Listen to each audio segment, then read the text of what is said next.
కేంద్ర వార్షిక బడ్జెట్ తొలిసారి 50 లక్షల కోట్లు దాటింది. ఆర్థిక శాఖ మంత్రి నిర్మలా సీతారామన్ ప్రవేశపెట్టిన బడ్జెట్ హైలైట్స్ ఏంటో ఓసారి చూద్దాం. 2025-26 ఆర్థిక సంవత్సరానికి కేంద్ర బడ్జెట్ను ప్రవేశపెట్టారు కేంద్ర ఆర్థిక శాఖ మంత్రి నిర్మలా సీతారామన్.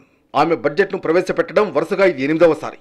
లోక్సభలో బడ్జెట్ ప్రవేశపెట్టిన నిర్మలా సీతారామన్ తన ప్రసంగాన్ని గురజాడ అప్పారావు గేయంతో స్టార్ట్ చేశారు. దేశమంటే మట్టి కాదోయ్, దేశమంటే మనుషులోయ్ అన్న గురజాడ స్ఫూర్తితో తమ ప్రభుత్వం పనిచేస్తోందని చెప్పుకొచ్చారు. అలాగే ఈ బడ్జెట్ పేదలు, రైతులు, యువత, మహిళల అభ్యున్నతినే ప్రధానంగా ఉద్దేశిస్తుందని తెలిపారు. ఇక మొత్తంగా 50,65,345 కోట్లతో కేంద్ర ప్రభుత్వం వార్షిక బడ్జెట్ను ప్రవేశపెట్టింది. బడ్జెట్ 50 లక్షల కోట్లు దాటడం ఇదే తొలిసారి కావడం విశేషం. ఇందులో రెవెన్యూ వసూళ్లు 34,20,409 కోట్లు, మూలధన వసూళ్లు 16,44,936 కోట్లు, అప్పులు ఇతర వసూళ్లు 15,68,936 కోట్లు, జీడీపీలో ఆర్థిక లోటు 4.8%, ప్రభుత్వ స్థూల పన్ను ఆదాయం 42.7 లక్షల కోట్లు, రాష్ట్రాల ద్వారా కేంద్రానికి నికర పన్ను వసూళ్లు 28.37 లక్షల కోట్లు, పన్నేతర ఆదాయం 5.83 లక్షల కోట్లుగా ఉంది. ఇక 2025-26 ద్రవ్యలోటును 4.4%గా అంచనా వేశారు. మరోవైపు దేశ రక్షణ రంగానికి 4,91,732 కోట్ల రూపాయలను కేటాయించింది కేంద్రం. హోంమంత్రిత్వ శాఖకు 2,33,211 కోట్ల రూపాయలను కేటాయించింది. గ్రామీణాభివృద్ధికి 2,66,817 కోట్ల రూపాయలు కేటాయించింది. అలాగే వ్యవసాయ అనుబంధ రంగానికి 1,71,437 కోట్ల రూపాయలు కేటాయించారు.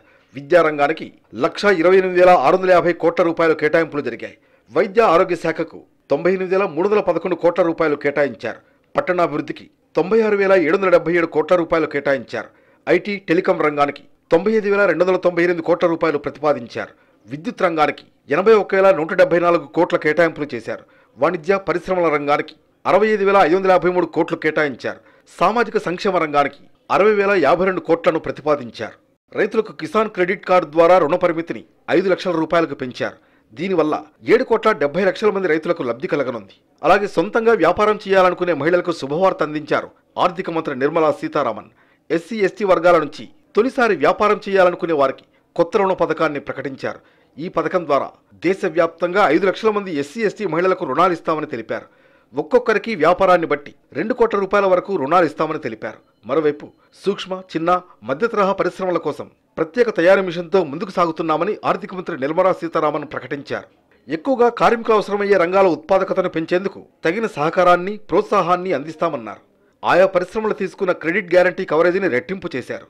10 కోట్ల రూపాయల నుంచి 20 కోట్ల రూపాయలకు పెంచుతున్నట్లు తెలిపారు. అలాగే గ్యారంటీ ఫీజును 1% పరిమితమయ్యేలా చేస్తామన్నారు.